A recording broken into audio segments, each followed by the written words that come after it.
Bonjour. Hola. Bonjour tout le monde. Vous m'entendez bien ou pas? Ça va? Ça coupe pas trop? Bonjour, bonjour, bonjour. J'espère que ça coupe pas et que vous m'entendez bien.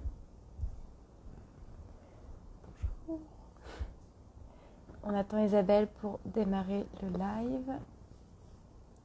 On a encore 3 minutes, on est bien. Ok, super.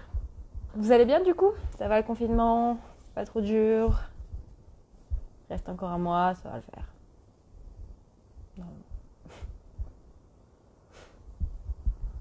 Vous avez réussi à occuper vos journées ou pas aujourd'hui? Dites-moi en commentaire si ça s'est bien passé. Isabelle est là. Donc on va commencer. Du coup, j'espère que vous allez tous et toutes bien. On se retrouve encore aujourd'hui. Ça commence à faire longtemps. Ouais, ça commence. On se retrouve aujourd'hui du coup pour un nouveau live hebdomadaire avec un praticien. Aujourd'hui, on accueille Isabelle Patarin, qui est une Bonjour. hypnothérapeute. Bonjour. On parlera aujourd'hui des émotions et notamment de la colère, comment la gérer, comment gérer les mauvaises nouvelles qui peuvent arriver en cette période de pandémie. Et aussi, nous aborderons les tics, les manies ou mauvaises habitudes, peu importe le nom que vous leur donnez, que ce soit professionnellement parlant, donc quand on réfléchit, qu'on tourne nos cheveux, qu'on les touche tout le temps, ou que ce soit juste dans la vie de tous les jours, quand on stresse, qu'on bouge la jambe, etc. Et donc, avant que je laisse la parole à Isabelle pour se présenter, j'aimerais rappeler que vous pouvez poser vos questions. Je vois les commentaires, je les note. Mais c'est pas parce qu'on répond pas tout de suite qu'on vous a oublié. Généralement, je les reprends et quand le sujet vient à terme, je passe à notre question et notamment les vôtres. Donc voilà, on peut commencer. Je vous laisse la parole du coup, Isabelle.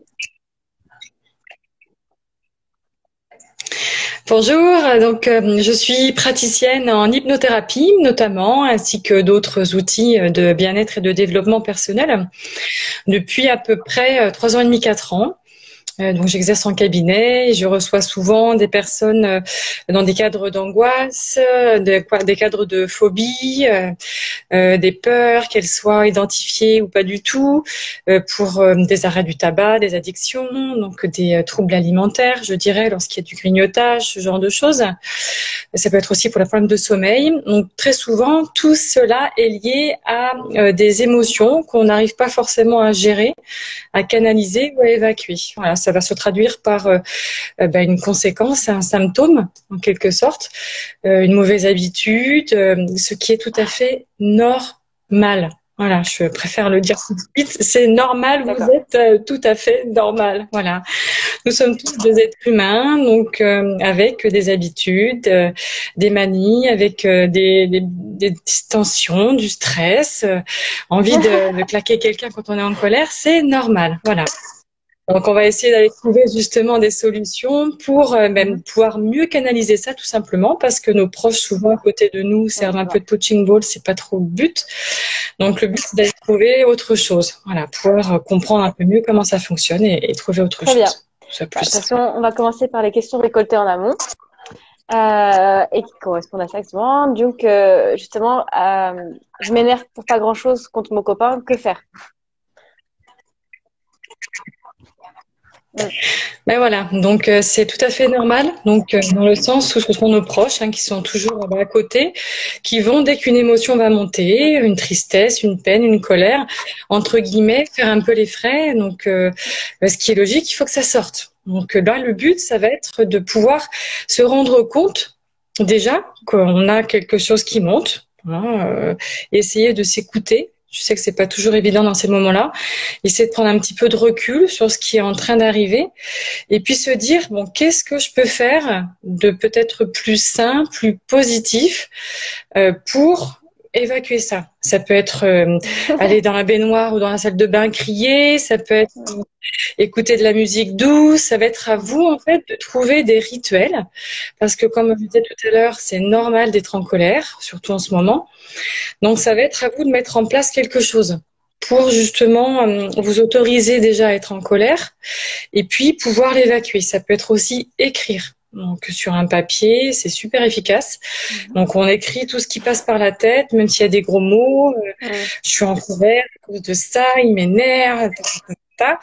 Et après, vous allez voir, naturellement, ça va vous apaiser. C'est un moyen, hein, il y en a plein d'autres pour juste évacuer et après pouvoir faire autre chose. Ce qui serait intéressant aussi, c'est faire des petits exercices d'auto-hypnose, donc un petit peu méditatif, ça ressemble, de relaxation. Et ça, dans ce cas, donc je crois qu'il est prévu justement, donc en fin de session, de pouvoir vous proposer ces petits outils-là qui sont très efficaces. En fin de vidéo, vers 40-45, on fera des exercices. Donc, si vous avez des occupations, n'hésitez pas, mais revenez pour 40-45, c'est important. Du coup, voilà. Et du coup, le papier qu'on écrit, il faut le jeter, le brûler ou parce que ça doit être à risque. Ok.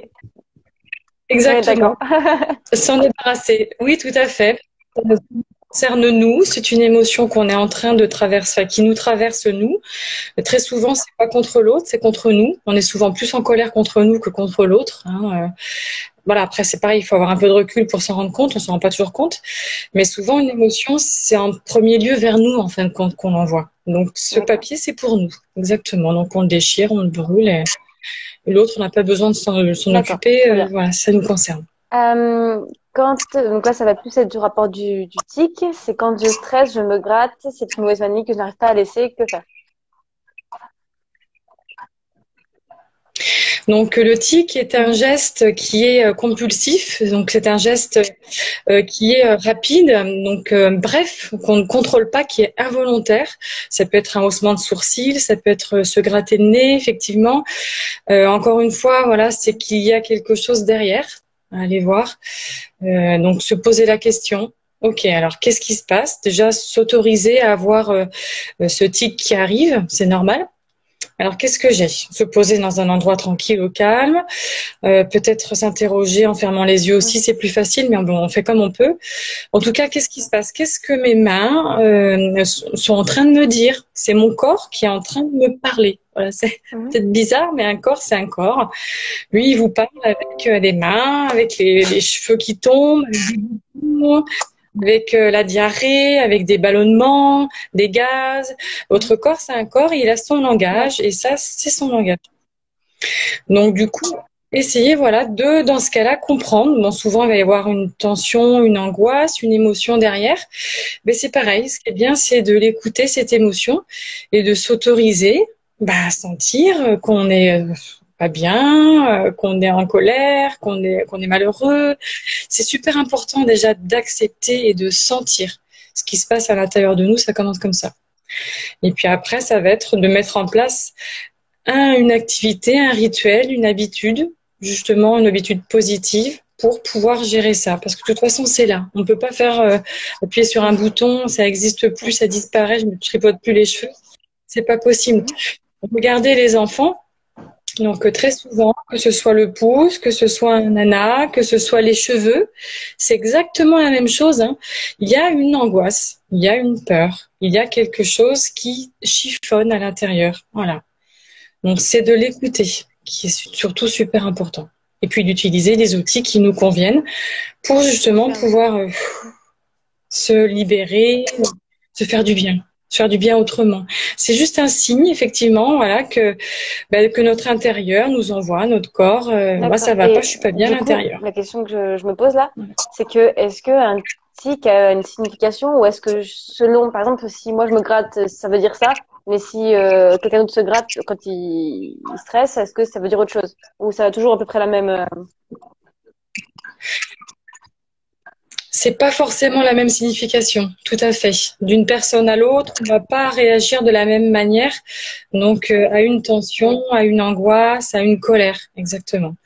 Donc après, il y a souvent des gestes qui reviennent parce que on a des mains, on a des cheveux. Bon, c'est sûr que ça va vite. Hein. En même temps, le visage aussi. Donc là, c'est pareil avec les mains. Est-ce que je peux pas trouver quelque chose? Donc pour trouver, c'est un peu de bon sens aussi. Donc trouver avec ses mains, je sais pas, faire du dessin, écrire, toucher quelque chose, ça peut être un tissu doux, ça peut être donc quelque chose d'agréable, de positif avec les mains dans ces sensations-là. Là, dans ce cas-là, on sait qu'on est sur des personnes qui sont plutôt kinesthésiques. Donc, Ah, c'est-à-dire qui ont besoin de toucher. Donc, ça veut dire que c'est très intéressant. Donc, elles vont toucher effectivement le cheveu, quelque chose de doux, quelque chose qui est là. Dans ce cas, ça veut dire que c'est leur façon de, je vais pas dire de communiquer, mais de s'exprimer, de vivre. Elles ont besoin de toucher. Donc, dans ces cas-là, aller justement dans d'autres sensations. Ça peut être de la pâte à modeler, ça peut être la fameuse balle anti-stress. Donc, ça peut être une autre façon justement à nous de sentir qu'on a besoin de sensations. Par les mains, par exemple, pour se détendre. Il y a plein de petits trucs qui sont d'accord. vachement bien. Ok. Donc, c'est se dire qu'à la place de me Voilà. gratter, vaut mieux que je me caresse, au final. Ça Ok. pourrait être ça, exactement. Ça peut être se faire des Quand je stresse. autocâlins. Ça veut dire qu'il Mhm. y a besoin de toucher, il y a besoin de Mhm. contact. Quelque chose avec le toucher, effectivement, qui se passe là. Après, ça peut être quoi d'autre comme avec une peluche. Bon, forcément, c'est plus quelque chose qu'on va donner à un enfant, mais c'est très doux aussi. Mhm. C'est pas par hasard. On est en train de solliciter le toucher. Ça rend pas compte, mais il va naturellement se faire du bien, s'apaiser tout de suite, paf, parce que la peluche, c'est pas juste un truc, un lapin, je sais pas quoi. C'est aussi cette D'accord. texture. Voilà. C'est aussi cela qui va pouvoir l'apaiser. Donc après, à chacun de voir un petit Mhm. peu, donc dans son toucher, D'accord. ce qui lui fait du bien.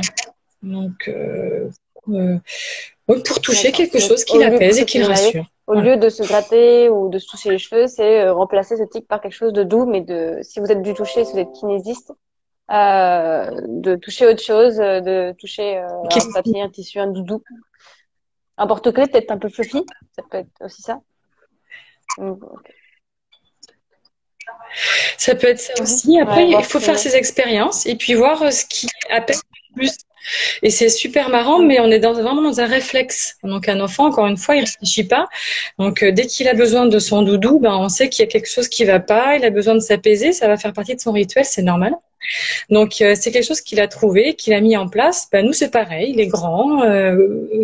On a aussi nos moments. On n'est pas super fort, on n'est pas Mhm. superwoman, on n'est pas superman.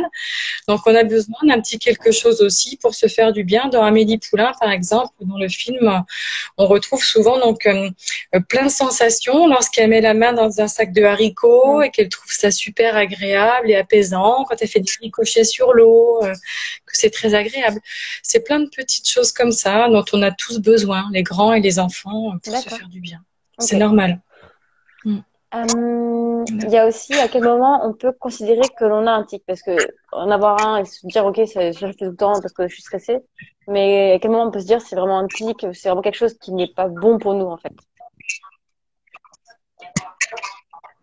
Lorsque vraiment le geste involontaire devient permanent, fréquent, plusieurs fois dans la journée. Bon là il y a un moment Mm. effectivement c'est bien d'aller consulter.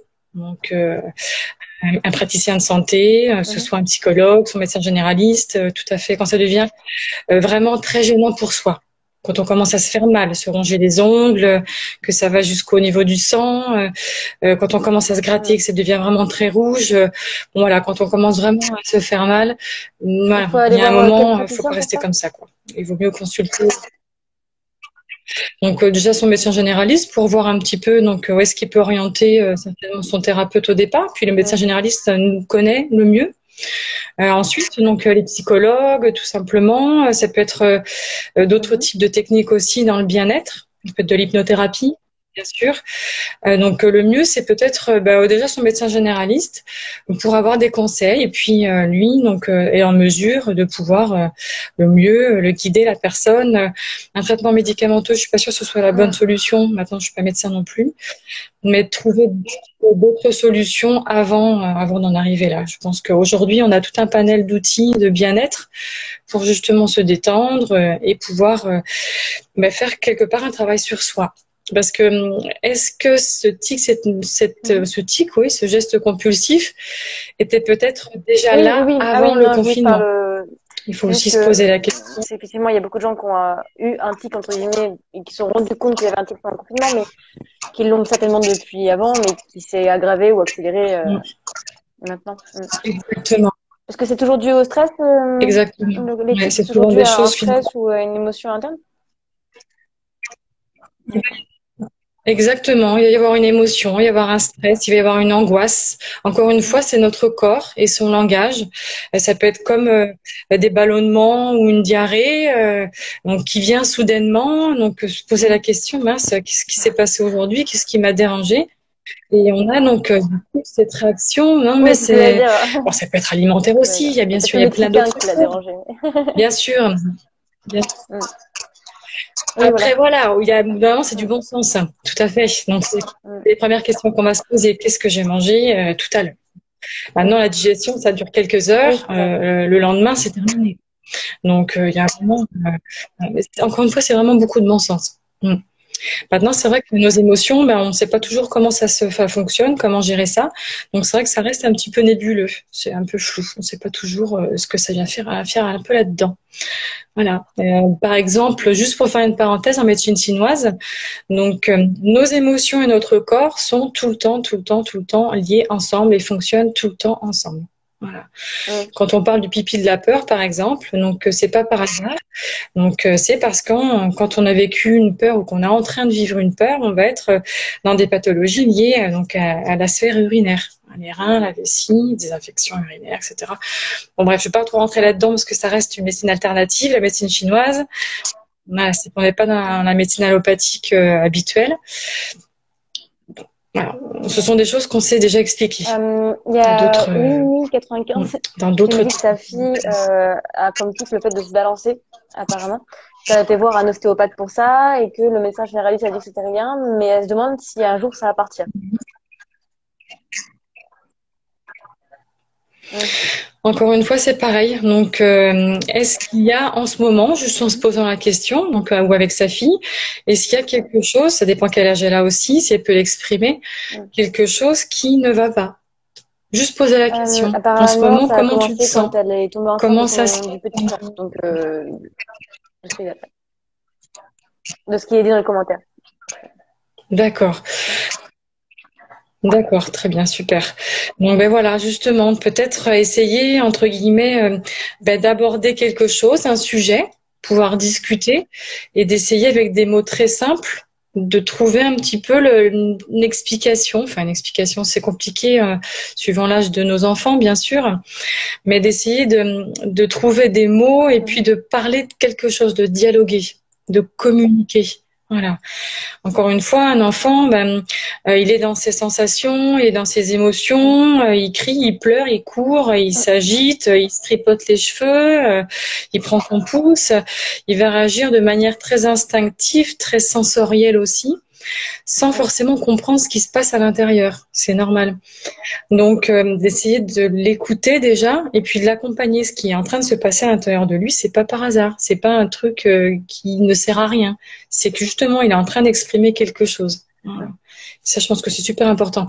Après, dans ces cas-là, il y a des pédopsychiatres ou des praticiens de santé donc plus spécialisés dans l'enfance ou un psychologue aussi pour les enfants qui sont super pour justement essayer de trouver donc une explication et puis peut-être mettre des mots quand on n'arrive pas forcément à les mettre.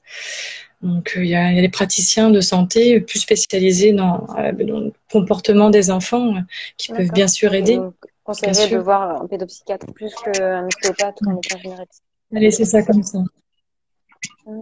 Mais surtout si ça fait longtemps. Maintenant, si c'est passager et puis que ça va se régler entre guillemets tout seul, dans un sens où c'est peut-être une phase qui est difficile pour cet enfant et puis que le temps, etc., va faire son œuvre.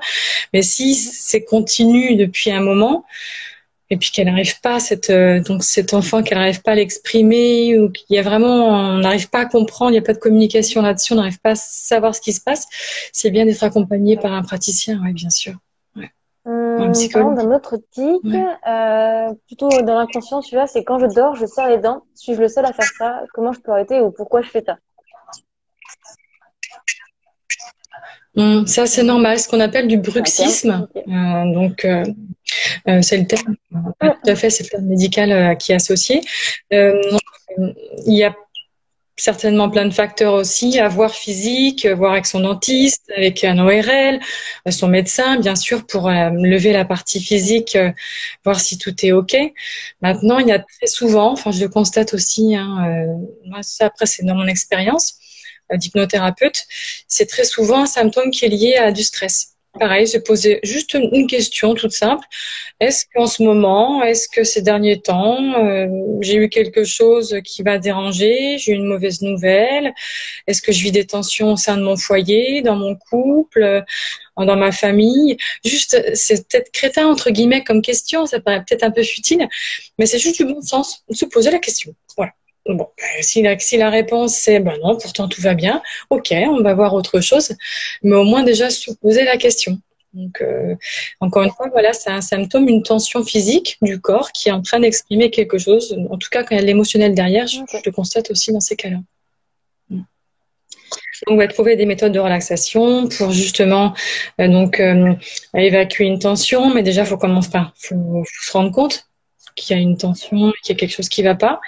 Donc, pour commencer à mettre en place des outils, bien sûr, Parce que le adaptés. bruxisme, ça peut, Ouais. Il y a ça peut quand être même dangereux, non? Le fait de serrer trop dedans, ça peut pas les casser ou... Ouais. sûr, et puis ça va limer, donc ouais, le bout des dents, donc du coup effectivement derrière ça peut entraîner des oui, tout à fait, donc puis d'autres, enfin à la longue, même au niveau de la mâchoire de toute façon ça crée des tensions aussi, au niveau des cervicales ça va créer des tensions aussi, l'ostéopathe il va pouvoir aller le voir aussi. Voilà, il y a différents praticiens qui vont pouvoir soulager, mais si le symptôme se répète malgré donc tout ce qu'on essaie de faire, médecin, traitement, ORL, dentiste ou ostéo, c'est super, vaut mieux vérifier tout ça, tous ces plans-là. Ben, si ça continue, il faut oser aller voir du côté de ses émotions. Je sais que c'est un peu tabou, donc mais c'est comme ça, j'y suis pour rien. C'est biologique, c'est chimique, c'est oui, normal. il faut se poser la question du coup. En ce moment. Et justement, en parlant des émotions Ça fait partie. et de la pandémie, que conseillez-vous en cas de deuil? Comment gérer son chagrin, passer à une étape à côté? Effectivement, j'ai entendu parler des différentes mesures qui avaient été prises donc dans ce cadre-là. C'est compliqué pour les familles de faire leur deuil, clairement. Donc, visiblement, elles vont pouvoir le faire plus tard. Donc, quand le déconfinement sera prononcé, voilà, même s'il y a un temps de pause, elles vont quand même pouvoir faire leur deuil plus tard. Maintenant, une fois que la personne effectivement est partie physiquement, bon, c'est sûr que ça reste compliqué. Ouais, ce sont juste mes conseils, mais c'est pareil. Donc, je pense que c'est bien de s'autoriser à avoir des photos de la personne qui est partie, qui est décédée, d'avoir des photos positives de cette personne, d'avoir une photo de vacances, d'oser pouvoir s'entourer en fait de souvenirs super, de souvenirs positifs, bien sûr, dans la mesure du possible. Si on en est capable aussi, il faut faire comme on le sent. Ça, c'est super important. Vraiment s'écouter dans ces cas-là. Chacun va réagir différemment. S'écouter. Et puis, si on a envie d'avoir nos proches avec nous dans ces photos-là, ben, je pense que le mieux, justement, c'est de les avoir avec nous et puis de leur envoyer de la lumière, plein de belles pensées, se dire que quelque part, peut-être qu'ils nous entendent, pourquoi pas, après tout. Donc, d'essayer d'avoir voilà une petite pensée positive quand même. Je sais que c'est pas forcément simple, mais finalement de s'autoriser à le faire aussi ce deuil, même chez soi, on peut le faire. On peut allumer une petite bougie aussi, à côté de la photo de la personne. Bon là, après c'est des rituels un peu particuliers. Consacrer du temps à cette personne je pense que pour pouvoir se dire c'est bon, c'est passé. Non, c'est pas ça. Exactement. C'est tout à fait ça, consacrer du temps et puis de contact, d'échange avec cette personne. Il y a aussi un truc qui est bien, on parlait d'écriture tout à l'heure, donc on en parle beaucoup en thérapie, écrire, ça peut être aussi un proche défunt, donc tout ce qu'on n'a pas pu lui dire, surtout en ce moment. Donc justement, hop, on s'installe tranquille, on prend sa feuille et puis on imagine, on visualise. Donc notre proche qui est parti, qui est là encore, qui est encore un peu avec nous. Et puis on s'adresse à lui, cher toi, sache que je pense très fort à toi, etc. J'aurais tellement voulu te dire que, etc. Et ça c'est super, justement dans le cadre du deuil, pour pouvoir exprimer finalement vraiment tout ce qu'on a sur le cœur. On peut le faire de cette manière. Et ça c'est super important dans le on l'envoie. Voilà, après ça peut être effectivement un rituel. Donc soit on le plie et puis on le met de côté quelques jours en imaginant qu'on l'envoie quelque part où il va être reçu. Ou alors la personne va Ouais, préférer le jeter, ouais. peut-être pas tout de suite, se laisser du temps. Exactement, bien sûr. Mais déjà de poser sur le papier, surtout c'est souvent les mots qu'on n'a pas pu dire, malheureusement qui sont là et puis ça nous bouffe. Donc c'est super important de pouvoir les poser. Et, de toute façon, il suffit de faire l'expérience et on le voit tout de suite. Hein. C'est super. D'accord. C'est Bon, et bon c'est courage très à très tous bien. ceux qui ont malheureusement perdu un proche pendant ce confinement. Que ce soit coronavirus ou autre, hein, parce qu'il faut pas l'oublier, il n'y a pas que le corona, hein. Il y a la rougeole, il y a beaucoup d'autres maladies, mais bon, voilà. Le confinement fait que on est un peu éloigné. Pour passer à un sujet un peu plus gai, ou pas, c'est un mix de émotions plus tic. C'est dès que je suis en colère, je commence à tout ranger. Cela m'épuise forcément beaucoup, mais elle le voit pas tout de suite, en fait. Elle range quand elle est énervée, mais elle se rend pas compte tout de suite. Donc déjà, ne pas culpabiliser, ne pas se juger. Ça, c'est pareil aussi. Ouf. Mm. Donc bon, en même temps, on fait comme on peut, mais surtout, voilà, on fait ce qu'on peut. La situation est vraiment particulière. Bon, soit cette situation ou c'était peut-être déjà comme ça avant, je sais pas. Mais en tout cas, voilà, on fait ce qu'on peut. Donc déjà, ok. Allez. Donc commencer par respirer aussi, puis se dire que je fais ce que je peux. Je ne suis pas parfaite, personne n'est parfait. C'est malheureux, mais c'est comme ça, c'est la vie. Donc du coup, s'autoriser à avoir des habitudes, des rituels, c'est justement super important. C'est aussi la façon dont notre cerveau fonctionne, d'avoir des rituels. Ça, c'est clair. Dès qu'il y a une peur, une angoisse, donc naturellement, on va aller trouver une habitude, un geste, un truc à vérifier, à faire pour justement donc s'apaiser, se calmer, se rassurer. Et ça, c'est normal, c'est un rituel. Donc, ce qui est tout à fait, comment dire, voilà, ça fait partie de notre fonctionnement, du fonctionnement de notre cerveau. On a besoin de rituels. Voilà, pour se sentir en sécurité, pour s'apaiser. Donc dans ces cas-là, ce que je pourrais conseiller, c'est de Ou trouver qu'elle autre vienne chez chose, des gens et qu'elle se fasse une payer autre pour ça, quoi. activité. Mais parce que tout ranger, ça peut être efficace, effectivement. Exactement. Ou alors Mm. mettre à profit, pourquoi pas ce potentiel, c'est un potentiel naissant. Je pense Mm. que c'est marrant, mais on va tous Mm. avoir effectivement des envies de choses, que ce soit de gestes, de dessin, de créativité, de pareil. Ça, c'est des trucs au départ, on va peut-être pas forcément se rendre compte. Et derrière, effectivement, il y a un cadeau, il y a un potentiel qui est en train de s'ouvrir, de s'épanouir. C'est génial.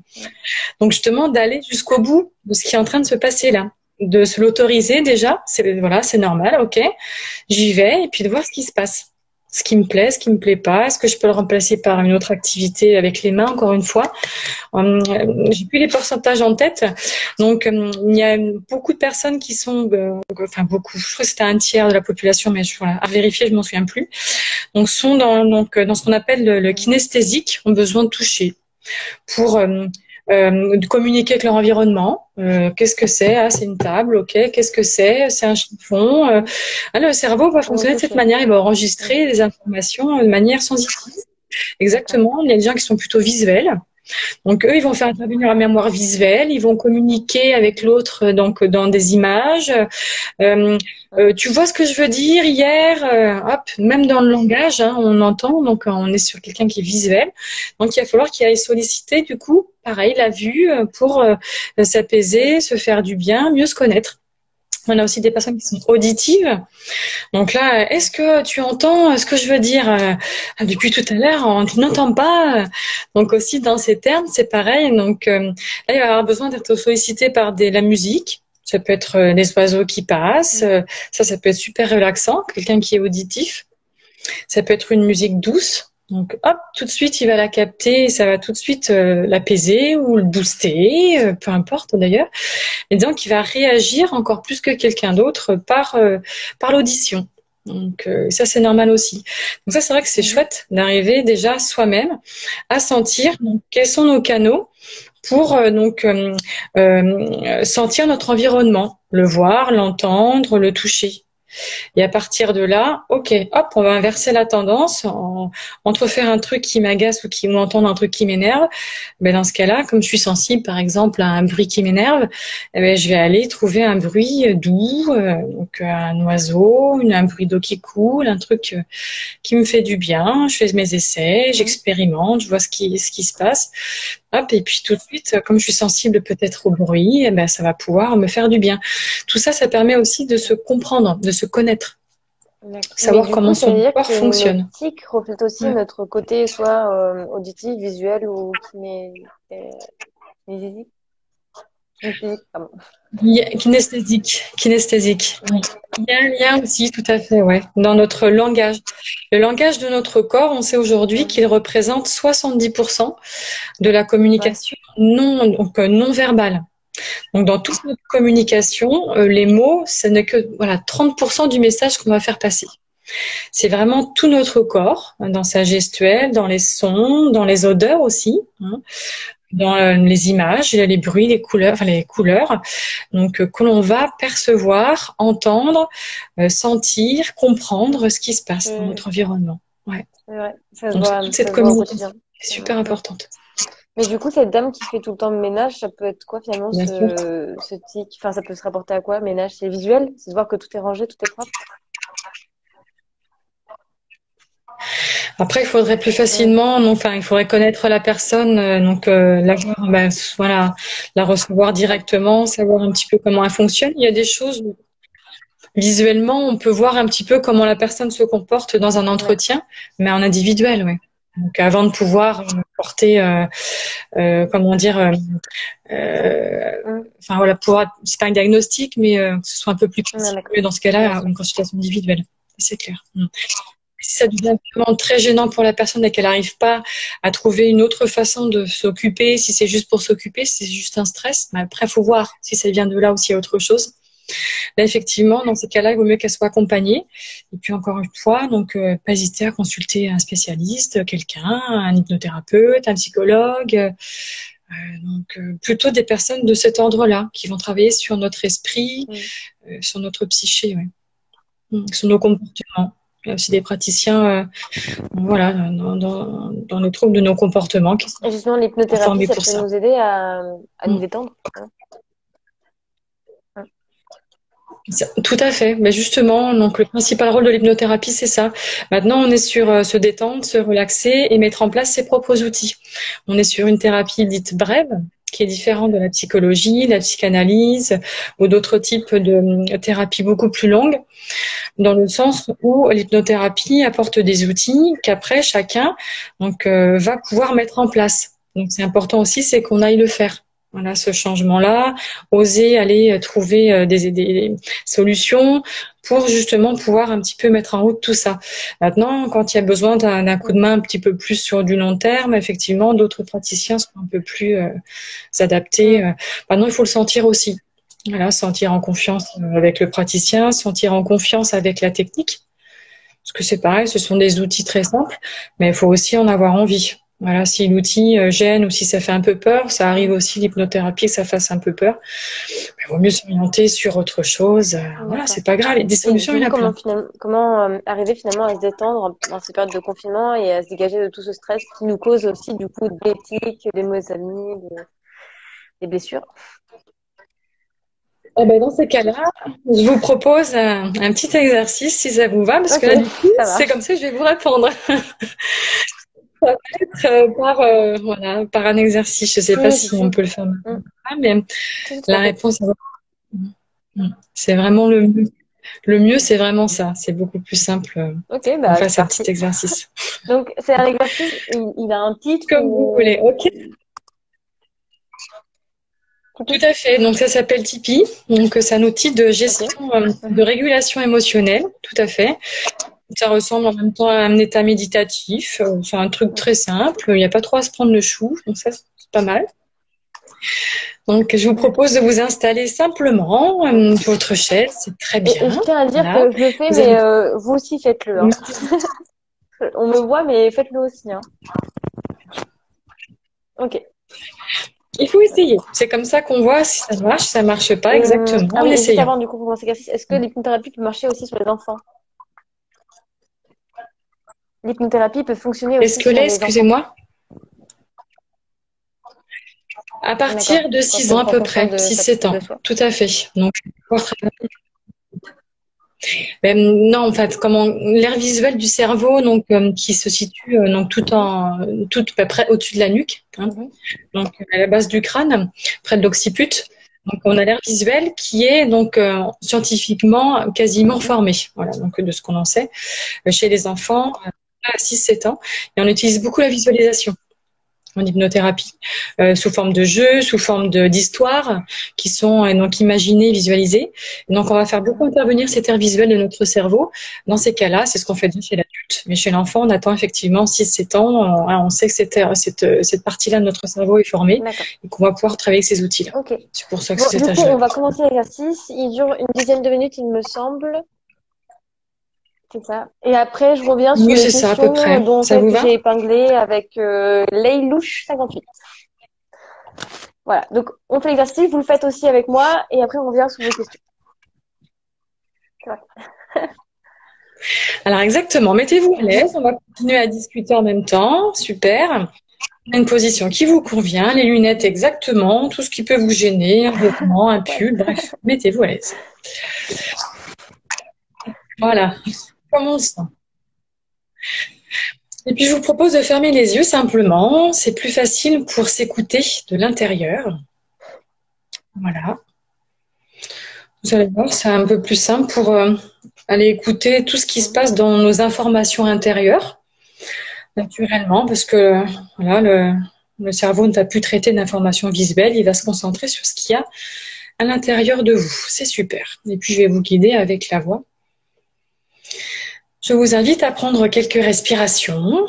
Voilà, une On peut souffler par la inspiration. bouche ou pas? Enfin, faut faire. Sentir l'air qui passe. Peu Ok. importe. Voilà, comme vous le sentez. Exactement. Super. Inspirez par les narines. Vous pouvez expirer en soufflant ou par le nez, comme vous le sentez. Voilà, que ce soit le mieux pour vous. Chacun va faire un peu comme il le sent.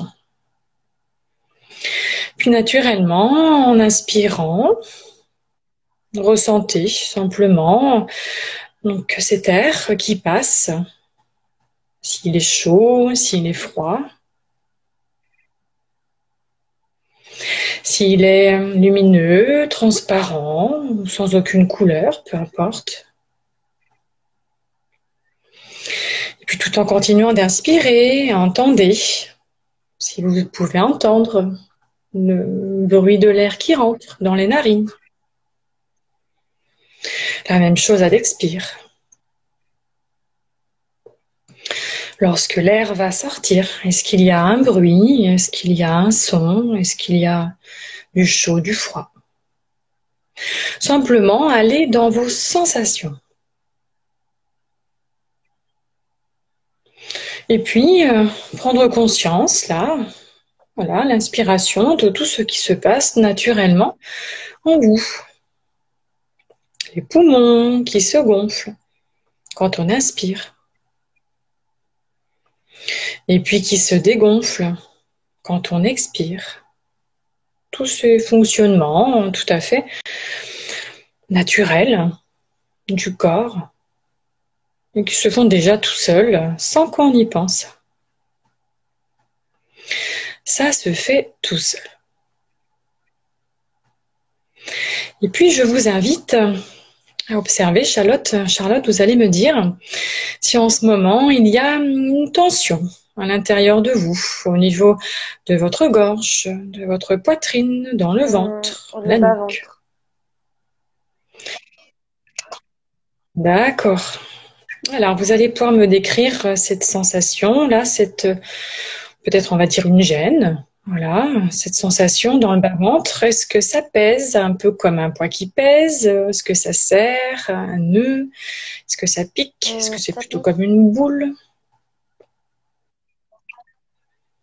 D'accord. Ça pique plutôt comme des petites aiguilles, des petites pointes. Ouais, des petites pointes, je Ça pique pense. comment? D'accord. Eh bien, vous allez observer ces petites pointes. Est-ce qu'elles ont une D'accord. couleur? Est-ce que c'est chaud? Super. Est-ce que c'est chaud? Est-ce que Chaud. c'est froid? D'accord. Qu'est-ce qu'elles font là, ces petites pointes? Laissez-les faire. C'est une Elles font partie de mal. vous qui s'exprime là, avec son langage, j'imagine. Cette sensation, ça arrive que ça devienne très désagréable, c'est normal, c'est que ça a besoin de s'exprimer. Si ça devient vraiment très gênant, ça arrive, imaginez comme un bouton de volume que vous allez baisser. Voilà, naturellement, pour que ça reste quand même, je dirais, pas soutenable, mais confortable, entre guillemets, même si ça reste désagréable. Et puis, vous observez ces petites trucs qui piquent, là, un peu bizarres. C'est comme ça. À l'intérieur de vous, le corps est déjà en train de travailler pour faire tout ce qu'il a à faire et gérer ça du mieux possible. Il faut le laisser faire. Alors simplement observez, ressentez. Comment ça se passe là, ces petits clous, ces petites pointes? Est-ce Je que les ça pique sens, mais plus? Est-ce que dépendant, ça sinon pique j'arrive plus à les moins? sentir. Comment vous sentez? Bon, super. Comment vous sentez dans le ventre? Il y a Comment ça encore se cette passe là? petite gêne, mais ça fait plus mal en soi. D'accord. Cette gêne, c'est plutôt dans ces cas-là si elle a changé comme un Comme nœud, une une pression. boule, une autre sensation, Mm. une pression. Super. Eh ben c'est pareil.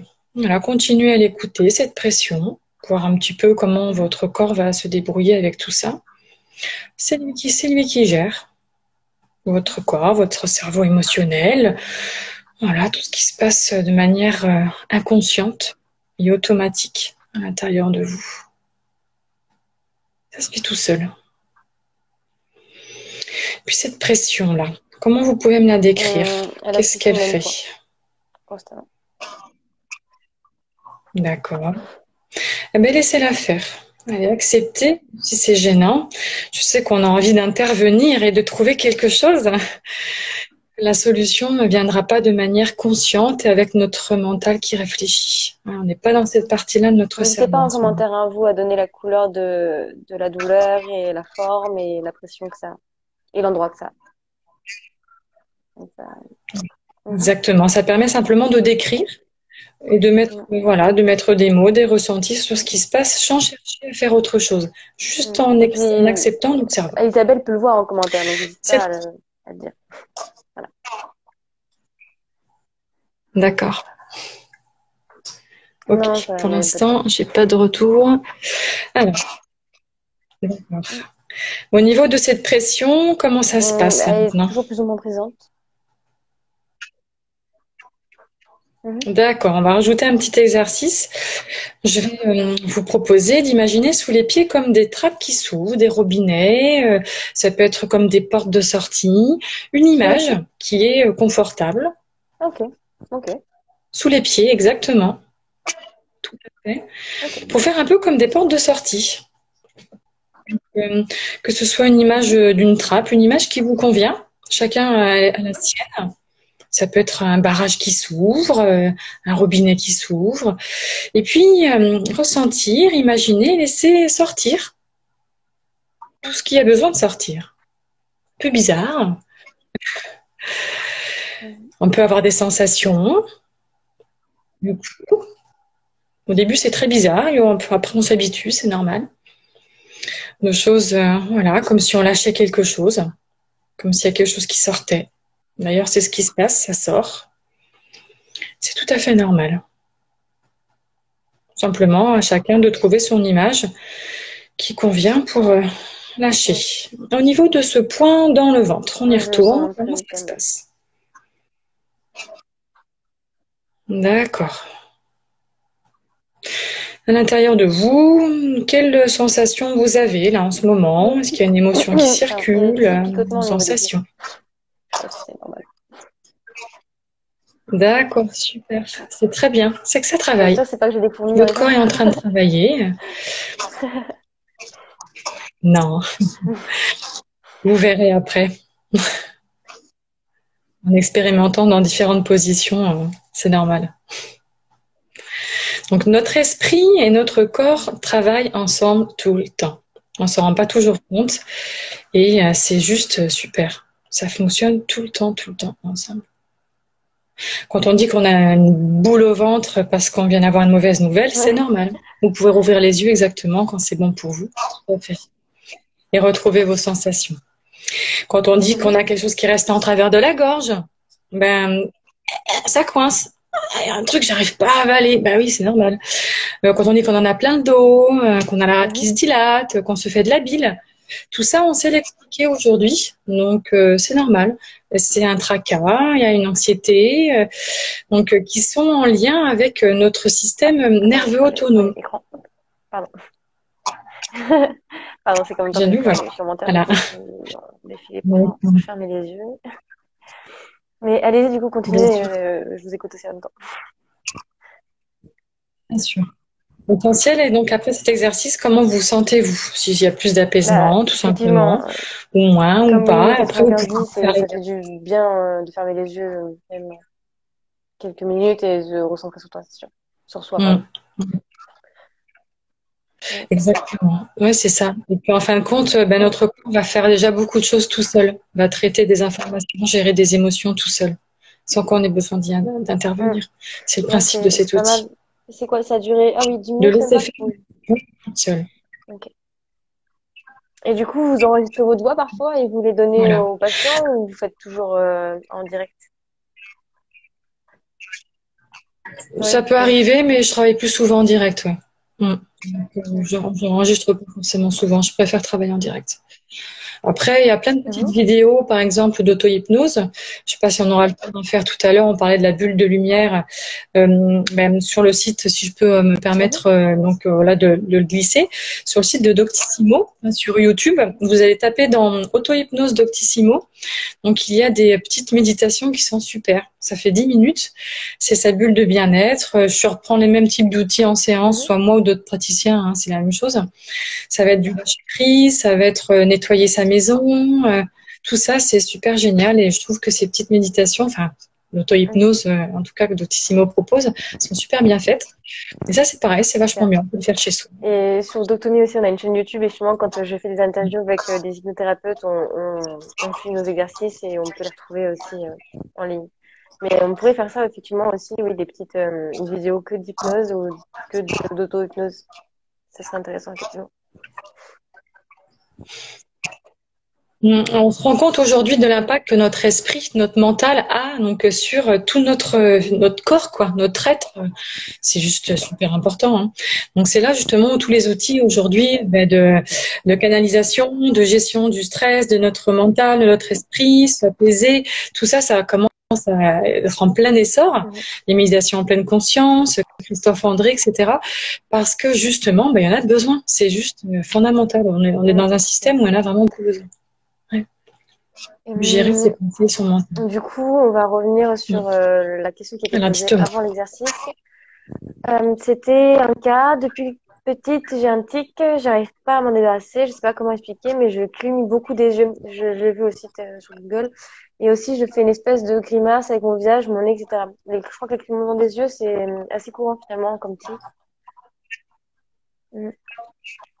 Tout à fait. Ouais. Après, il faut voir quel âge a la personne, à l'adolescence, dans ces phases-là. Donc, il y a beaucoup de gestes compulsifs justement, qu'on va avoir au niveau du visage.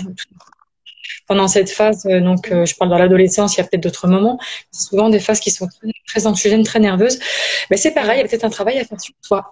Si la personne a déjà cette ce tic, c'est le cas de le dire, depuis un moment, peut-être aller comprendre pourquoi, ce que son corps est en train de lui dire, qu'est-ce qui se passe, qu'est-ce qu'il y a derrière. Le but, c'est d'aller voir derrière.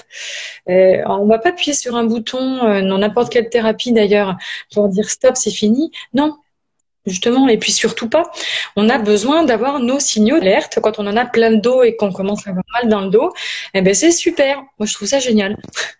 Parce que justement, ben là, tout de suite, oh là, attends, je commence à être fatiguée. Et puis bon, quand on est fatigué, forcément, tous ces symptômes-là, donc, s'exacerbent. Donc, du coup, ben, c'est aussi se rendre compte, ouf, peut-être que je lève un peu le pied parce que là, je commence à, voilà, mon corps est en train de me dire stop. Et tout ça, c'est super important de voir nos voyants, nos alertes. Maintenant, là, s'il y a autre chose derrière ou une histoire, donc, qui a peut-être été c'est que derrière, il y a plus parce que ça fait quand même 24 ans du coup que ça dure. Dans ces cas-là, le mieux, c'est quand même d'aller consulter. Hein. Donc, après, j'imagine qu'elle a déjà dû essayer, je suppose. Enfin, après, est-ce que c'est... si c'est depuis qu'elle est petite... je veux dire, quand on le tic de se gratter, se toucher les cheveux, ça peut être compensé par autre chose, mais du coup, cligner des yeux, comment ça peut être compensé, si je puis dire? Remplacer? Eh oui, c'est une très bonne question. Donc, je dirais déjà, est-ce que quand elle cligne des yeux, est-ce qu'il y a de la colère qui monte? Est-ce qu'il y a une peur qui monte? Est-ce qu'il y a une tristesse qui monte? Déjà, essayer de, enfin, en tout cas, sur la partie émotionnelle, parce que moi, c'est un peu mon truc. Donc, voir si émotionnellement, donc, ce que ça nous dit.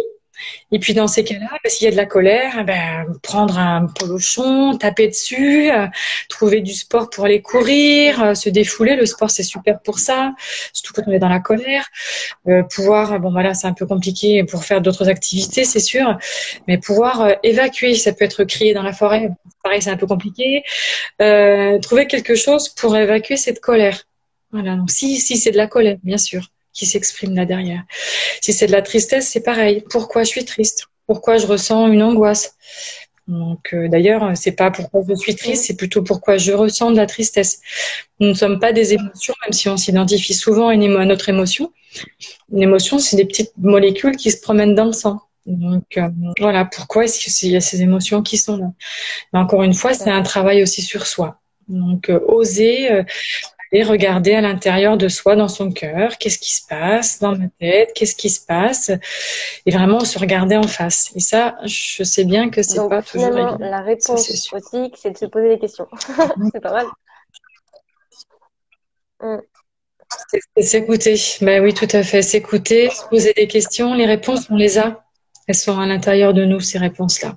Là, j'aurais bien proposé de faire du sport si c'est de la colère qu'il y a derrière. Maintenant, en ce moment, il peut y avoir de la gymnastique aussi. Ça peut être un moment. Il n'y a pas le sport, entre guillemets, de tennis ou bowling ou je ne sais pas, mais on peut faire de la musculation assez facilement. Ben, par exemple, ça peut être un bon test, justement. Donc, est-ce que cette dame, cette demoiselle, bon bref, peut justement essayer peut-être de faire un peu de sport, une activité pour se défouler, transpirer un peu, et peut-être après s'apercevoir comment elle est, comment elle se sent. Est-ce qu'il y a toujours ce tic? Est-ce qu'il y est moins?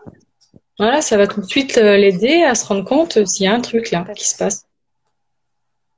Il faut trouver des solutions. Voilà, pour ça, il faut essayer, quoi.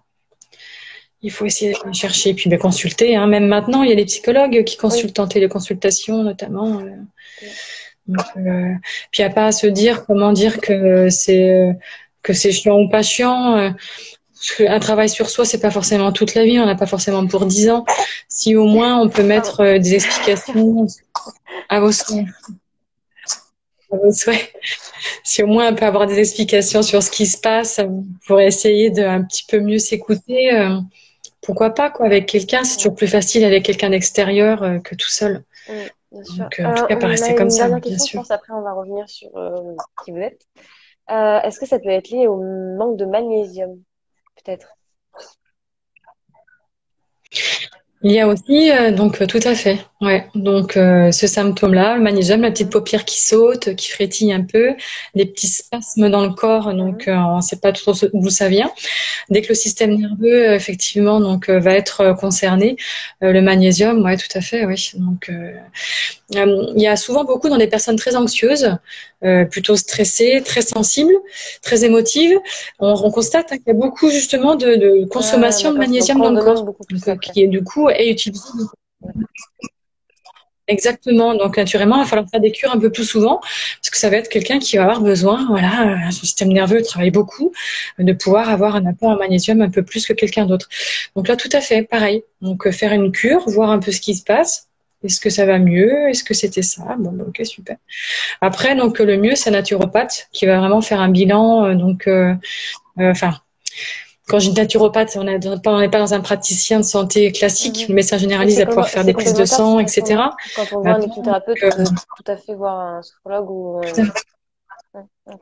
bien sûr, exactement. Mais c'est vrai que le top, c'est vraiment la naturopathie pour faire tout un bilan. Donc, au niveau de notre alimentation, des différentes vitamines, des minéraux, savoir ce qui peut être en carence. D'accord. Tout à fait, ouais, ça c'est super, bien sûr.